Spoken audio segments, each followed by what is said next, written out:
of her. Although yes, she is quiet and she's. I think what's interesting kasi is she's meant to be more observant and she's very empathetic. But also, one thing that I really enjoy on set is discussing with Direct Cian what kind of different choices we can make for each scene in terms of delivery. Diba, Rain, we were even discussing with certain things. Yeah, that sort of thing. So, ayun, just giving her a bit more. I guess, for lack of a better term, siguro parang may konting spunk din in terms of yung bardagulan nila ni Loki. And I think iyan yung mga isa sa aspeto na feeling ko mas lalo ma-enjoy ng mga fans na mapanood. Alright, any more wants to answer? Any more takers? Alright. Okay, we are gonna move on now. Rounding off batch 2 of our press, we have Nurs Almo from GMA Entertainment. Wala masyadong ano kayo. Personal na question. Personal na. Hello. Good afternoon. My question is for Cian. Since isa lang. Ano ba yan? University? Since nakapag-comedy ka na, nakapag-horror ka na, ano yung bagong learning mo dito sa project na to as a director? And may na-experience ka bang challenges or meron nga ba kasi sabi ni Marco, malaki yung budget.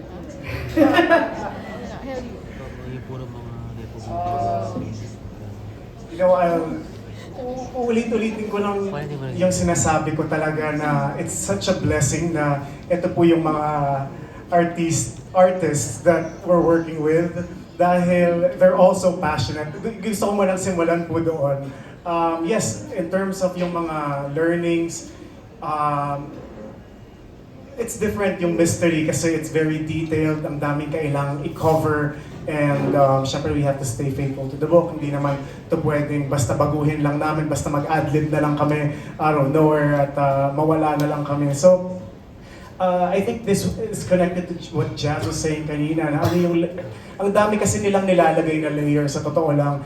The vibe po is sobra silang, aside from yung sabi kong enthusiastic, everyone's very curious and everyone is very matanong in terms of how they should deliver, and they have their own take on how, like let's say for Luther, I had a different attack sana, or I had a different Luther in mind, but when Marco came in and did his interpretation, sabi ko, cool, okay, this is how Marco sees it, and this is his, and so this is his take. Sabi ko, yeah, let's go with that, let's nurture it further. Even for Jada, and even for Dylan, even for, even the Margaret character ni Love, they would all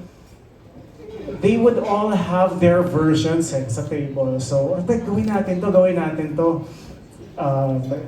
Sasabihin ko medyo matagal yan pero sige, gawin natin.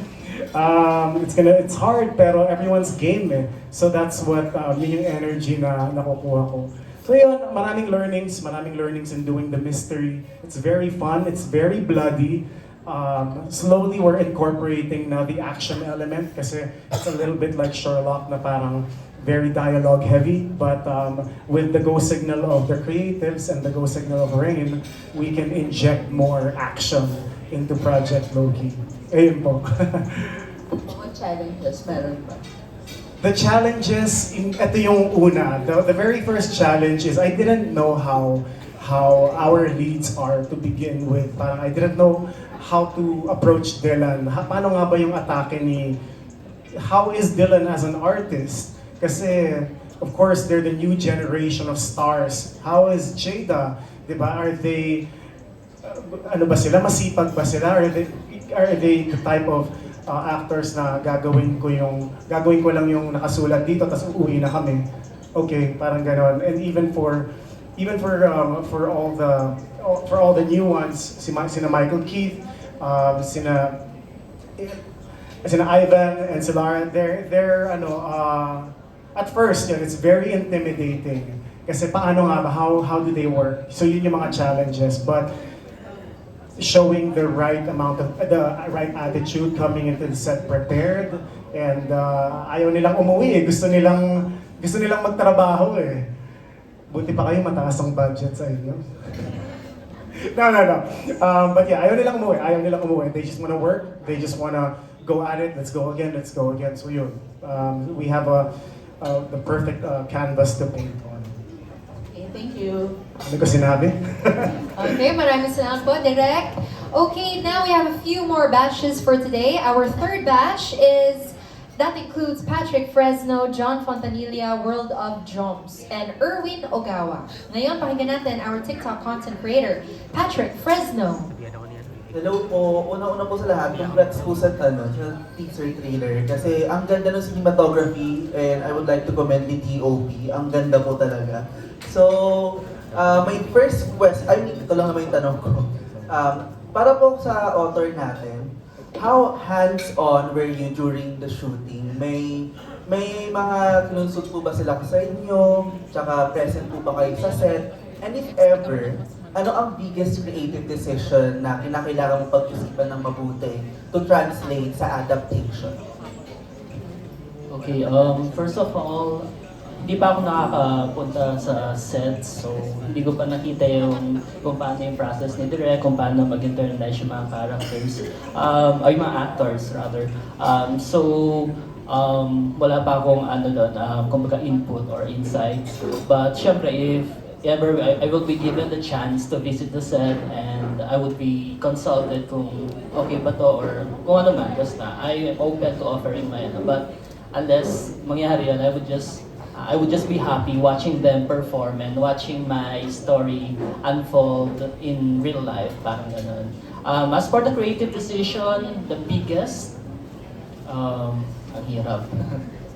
Parang parang wala naman yatang super bigat na top of mind na answer, parang wala ako may isa. But siguro yung isa sa mga creative decisions na sinuggest ko sa writer sa team is to gawing college yung mga characters, lalo na yung mga main characters, yung mga side characters, para at least mas appropriate yung age nila for what is going to happen in the books. Kasi dun sa source material, kasi high school sila, and there were comments na nababasa ko during the run of Project Loki na masyado ba silang high school pa lang yung mga to, nagsasolve na ng cases, wala ba silang schoolwork, wala ba silang projects. So I suggested na i-elevate yung kanilang educational level para at least mas appropriate sa edad nila, which is I think nasa 20 plus na yung characters ngayon compared dun sa 16 or 17 sa original. So yun po. Thank you po. All right, very interesting to hear. Thank you so much. Patrick, now from Barangay LSFM at Hatao, we have John Fontanilla. Ganun yung exchange ng mga nagbabasa. Kaya makapagana. Pero, Congratulations to the cast and Sian. Congratulations.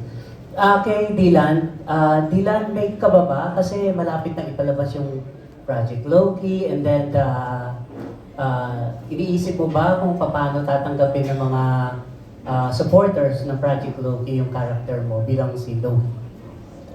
Yeah. Hello po, thank you for that question. Yes po, syempre mayroon pong kaba. I think it's normal din to feel every time na may bagong project or may bagong show or may bagong work, nandun yung kaba. But at the same time, since alam naman namin lahat na each and every one of us is doing our best, nafe-feel namin yung excitement din. So nababalance ng kaba and excitement. And sobrang excited din, sobra. We're looking forward talaga sa airing.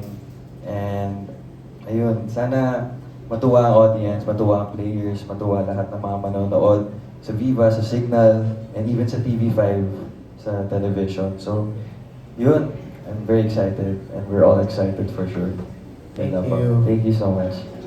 Great, maraming salamat po. Now, our TikTok content creator, let's hear from World of Drums. Over there, in the right corner.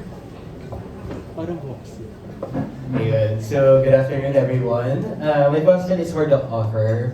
Congratulations kasi this series looks something new to the Philippines.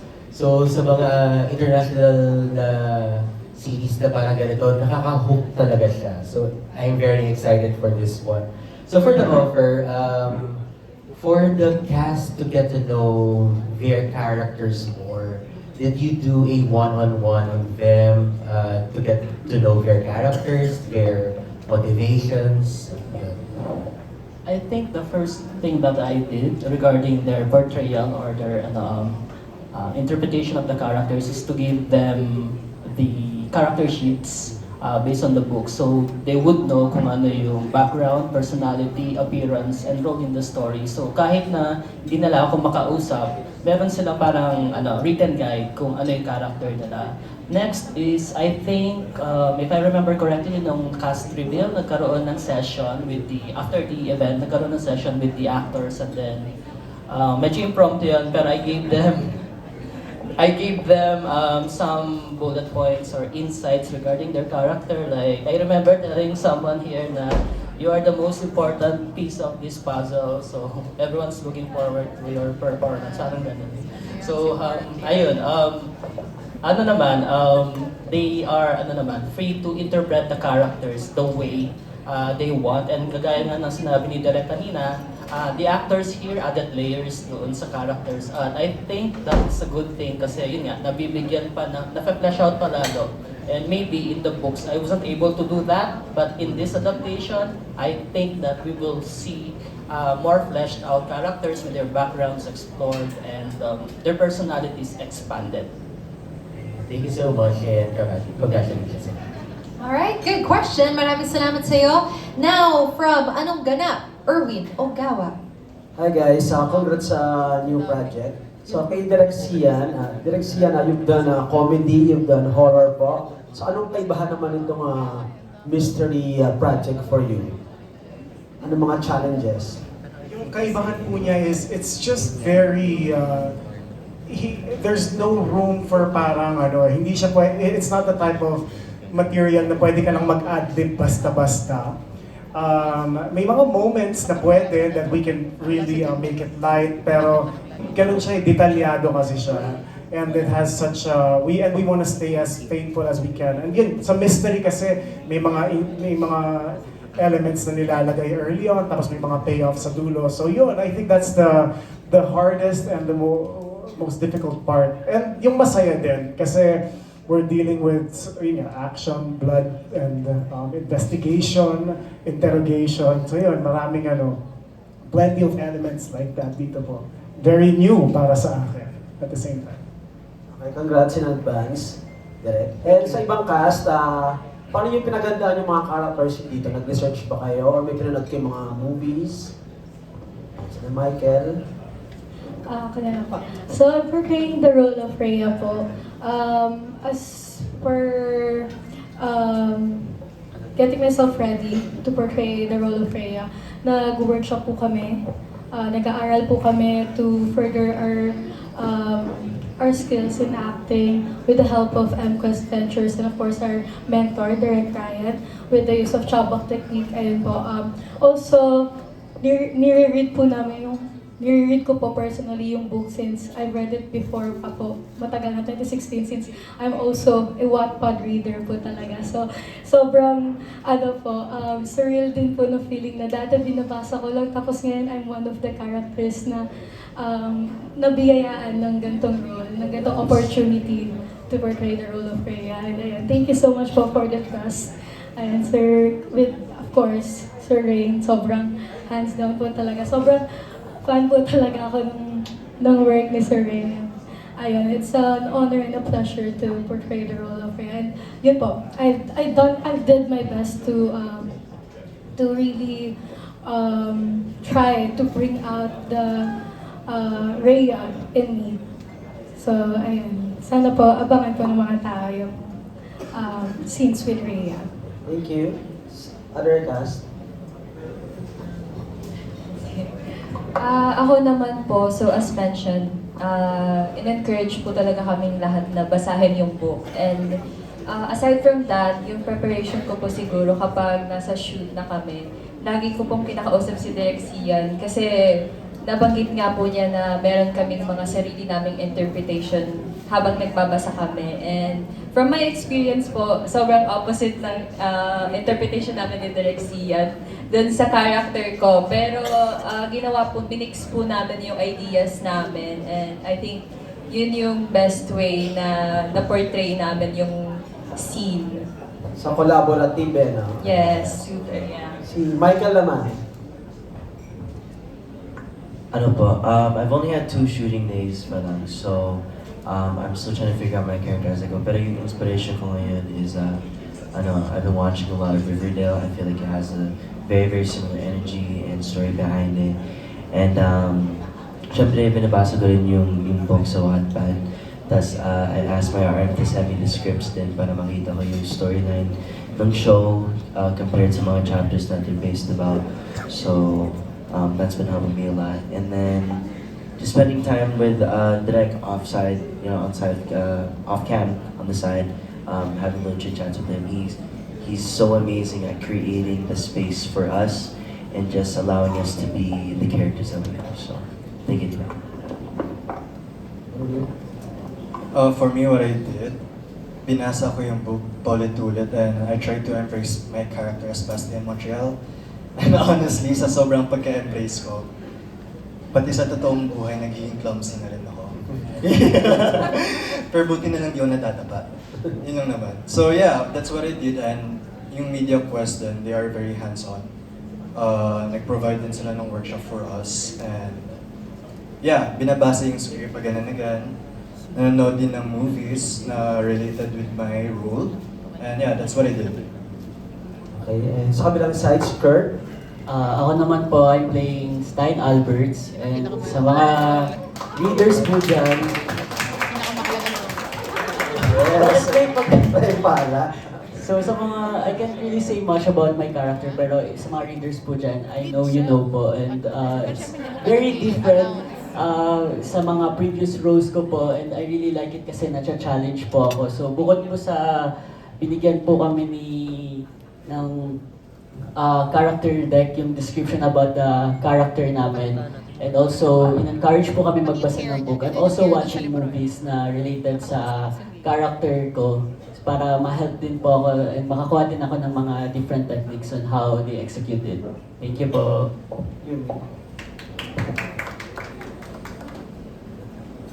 Pwede po pa ulit. How did you prepare for your role? Okay. Ako naman po kung paano ko po i-prepare yung character ko as Jamie Santiago. Yun po, nagbabasa po ako ng libro, yung book namin. Paulit-ulit ko din po siyang binabasa. Siyempre, kapag paulit-ulit ko, lalabas po yung creativity po namin. So, ayun, isa din po yun. And preparation ko din po yun sa hair. And inaaral ko din po kung paano ko may lalabas yung character. So, ayun, very excited po sa first day ko po sa shooting. Sana po makapag-shoot na din po ako. And ayun, gusto ko din po magkaroon po ng workshop kahit isang beses lang. Kasi po sobrang complex po ng character ko. So, medyo may pressure and kinakabahan po ako. Kasi gusto ko din po talaga mabigyan yung justice yung character ko po as Jamie Santiago. Yan lang po. Martin? Ayun po. Ayun, as Alistair, di kami nagkakalayo ng personality Green flag kasi siya di ba? Yes. Walking green flag daw. Kidding aside, mostly binabasa ko through players. Kung ano yung tingin nila kay Alistair. Mas nakikinig ako through players. Binabasa ko rin yung book, pero parang mas gusto ko lang pakinggan yung mga fans, yung mga players, kung ano si Alistair, ganyan. Tapos, pinagsasama ko na lang yung thoughts ng fans and through book and sa script, yung description ni Alistair. Ayun, inaaral ko naman. Parang ina-adapt ko na ngayon. Parang ako na nga siya eh. Di ba magka-birthday kami, Kuya Chris? Ayun, parang feel ko ako na siya. feel na. Well, yun lang. Kinachida, main task. Well, personally, ako po kung paano ko siya pinaghandaan. Una-una sa lahat, nung pinitch pa lang po yung project na to sa akin, binasa ko agad yung mga books. And aminado naman po ako, I went beyond the reading assignment. Like, I personally really enjoyed immersing myself sa Project Loki universe. So I finished volumes 1 through 3, and ano po, it was really just sort of getting to know the character. Of course, I referenced yung character deck na binigay niyo binigay ni Rain. And also, yes, we've done a couple of workshops with Coach J. Cruz, which have been helpful, and it's a different approach in terms of acting. But I think in terms of preparation, like I'll elaborate more in terms of our day-to-day. It's a lot of consultation with Direk Cian. Ako personally, I really like to ask in terms of what's his vision for a specific scene or get his insight. So it's really a collaborative process, and also really knowing learning the script kasi gaya nga po, since just to kind of elaborate na since marami po sa inyo nagtatanong kung ano po talaga din yung mga challenges dito sa project na to. It's very wordy, maraming exposition, it's very informative, so marami din po kayong matututunan sa dialogue in terms of that. So ayun, so it's learning the dialogue, but then at the same time, you also don't want to over-prepare in that sense because you want to give yourself that space to feel. So yun siguro. And then, before we do a scene, depende po sa eksena but personally for me, when it comes to more emotional scenes, I kind of isolate a little bit and kind of just internalize kung ano na feel ni Lori and kind of reference that, and then also, try to relate it to my experiences in life. So, ayun, siguro yun yung mga preparations ko for it. And also, in terms of the more physical stuff, like I've had to dye my hair brown again. I had red hair before. I had to get bangs for the role, that sort of thing. So, ayun. Same with my co-actors. Ang preparations ko din is, of course, reading the book, Project Loki. So I've read Volume 1 and Volume 2, and I've also been watching movies and series related to anything related to the genre, mga investigation, mystery, crime. And yun nga, just keep on reading the script, keep on reading the book, and just to, para mas maintindihan mo yung character and mas ma-embody mo yung character. And ito ba, may preparation kami ginagawa. Kasi there was this one time, lumabas kami ni Mami, nag-mall kami, kumain kami. Pero the next day may taping. So, I had to bring my script with me. Tapos, si Mami na-curious siya. Sabi niya, sige nga, samplean mo ako ng script. Sabi ko, Ma'am, wag dito sa restaurant. Sabi ko, babasahin ko lang konti lang. Kasi she didn't know that it was like, mostly English. Pag nakikipag-usap ako kay Mami sa Tagalog, so sabi niya, sige nga, sample mo. So, example ako konti. Tapos, sabi niya, grabe na, kaya mong i-memorize yung mga lines, yung mga dialogue. Kasi just like what Jada said, it's very wordy, daming dialogues. Though it's Taglish naman, more English, tapos may Tagalog din. So sabi niya, Mami, after namin kumain, sabi niya, punta tayo, healthy options, bili tayo pang memory. Sabi ko, sige ma'am, actually, that's a good idea. Sabi ko, tara ma'am, after nito, bili tayo pang memory. Kasi ako din, like, pag nag-prepare ako, whenever I get the chance to prepare at home to study the script, as in, grabe talaga. Honestly, 5 pages usually sa isang scene lang. So, grabe talaga. Kailangan talaga mag-prepare. As in, you have to prepare talaga. And you have to just do your best, give your full effort, all out talaga. Para pagdating sa set, di ba, walang delays. Dapat matapos on time para, di ba, walang mga delays na nangyayari. So, matinding preparation, I believe, for each and every character. Hindi for Direk and for everyone else. Yun lang po. Okay, and last, Marco, preparation. Of course, like everybody said, reading the book is a must. And aside from watching movies, I feel like when I was on set, for some reason, this role kind of like pressured me on bringing it differently from my previous one because they're kind of similar, authoritative, nonchalant. And then when I saw the script, I wanted to give it a different atake naman. Kasi there's a brotherhood here that it felt like at the beginning I felt like I was going to be authoritative, not really feeling it, and then eventually, with the help of Direk, we were able to find out that there's still a certain kind of warmth towards his little brother. And you know, it was nakakapanibago yung style ni Direk sa pagiging collaborative sa set. Kasi sanay naman ako na pupunta ka sa set, i-guide ka ni Direk na this is how I want it. And I remember the first day, he was just, yeah, go for it. Sabi ko, huh? what do you mean, go for it? He's like, let me see how you interpret the character.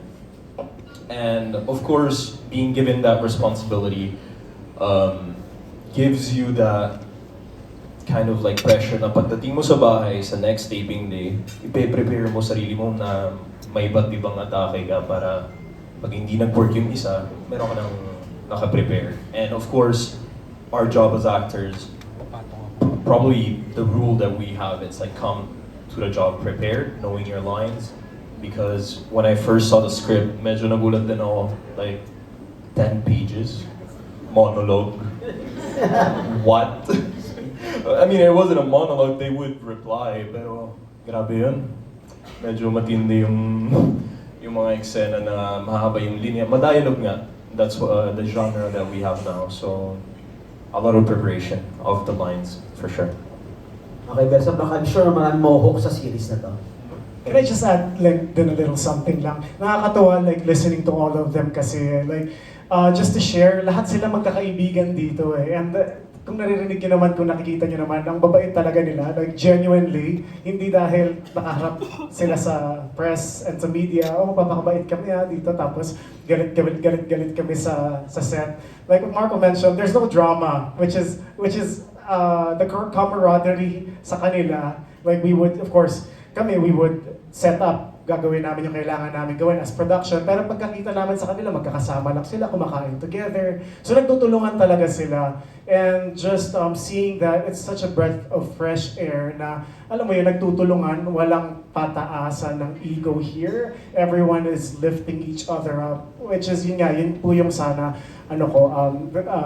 pinapanalangin ko rin na amidst all that, I hope it really pours out sa final sa mismong material namin. Pag pinalabas na po kami this Feb 21 po, sana makita niyo po yung camaraderie. Ang babait nila nakaka-amaze lang na parang walang sense of yabang ni tinge, di ba? So that's such the blessing in working with all of them po. Thank you, Direk. All right, thank you, Direk. Thank you, actors. Sir Erwin, now we will jump to our final media outlet for today, and that is, of course, from the Philippine Star, Miss Dolly Ann Carvajal. Hi. Hi, Jada. Hi to your mom and dad. Hello po. My question, anybody can answer, no? Kasi your project is about mystery, no? You know naman, all of us are slaves to social media now. So, do you still believe in keeping a little mystery, or you have to put it out there? All out there. Personally, for me, I think it's healthy to leave a little mystery. I think having a sense of privacy button is still important. Well, I mean, to each their own, I suppose. Pero personally, for me, importante pa din. There's that sense to be certain parang boundaries pa din. But at the same time, in terms of how I can only speak with how I present myself. I really would like to present myself authentically as possible, and kumbaga parang what you see is what you get when you meet me, that sort of thing. I mean, lalo na dito sa industriyang to, there's a lot of mga misconceptions, madaming judgmental, kumbaga parang some people are more misunderstood than others, but yun nga, I think, having that sense of mystery is good, a healthy amount, but then at the same time, I think it makes for a good parang payoff po kapag nakilala ka ng mga tao na, ay, ganito pala siya. So, yeah, siguro yun. I would say, yes, it's good to have a little bit of that sense of mystery. It keeps things exciting. Out Sian and Dylan. Ang ganda ulit ng sagot ni Jada. Pero I agree with Jada. It's healthy, I think, for everyone then to keep a sense of mystery. I mean, ako honestly, I don't really wanna show like all out sa public. I mean, like I don't wanna really show much of myself. But at the same time, parang you also want to be authentic. You also want to be real. You also want to show your true self, diba? Pero same thing na sinabi ni Jada sa industry, medyo may hirap din kasi yun nga, may mga misconceptions, iba yung may interpret nila sa ipapakita mo ugali, or sa kung ano man ipakita mo, or kung ano mga actions na ipakita mo. So, yeah, for me, it's okay and it's good to have a sense of mystery. Yan lang. Thank you. Direct. Yes, definitely have a sense of mystery and laging magtira para sa sarili.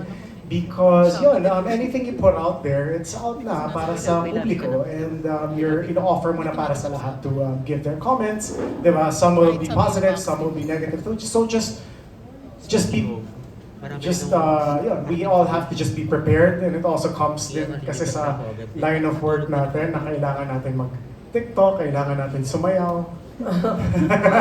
Napapasayaw na nga ako minsan, hindi ko lang pinapost kasi nakikita ko sila So you must enjoy it now as a director than when you were acting. Less intriga ba of director? Wala nang leading ladies. It's being a director is very fulfilling because magkaiba po talaga siya. It's hard to compare one with the other, pero it's just my heart is very at peace while directing, seeing all the actors, seeing them grow and seeing them shine. And yun nga, lagi ko sa kanila pinapaalala, huwag yung problemahin na magiging pangit kayo, yung performance nyo. Don't even perform para sa akin or para to anyone. Just give me 10%, just enjoy what it is that you're doing. Yun pa lang po, minsan nag-uusap kami Dylan, bigla kaming nag-iyakan. Naiyak ako nung nagkukwento kay Dylan. But parang sabi ko, Dylan, it's just giving me so much joy to see you guys express, mailabas yung mga emosyon na yon on cue sa trabaho na kailangan natin gawin. So yun, definitely there's much fulfillment in creating something. In becoming Will we see you in front of cameras again soon? Yes, of course.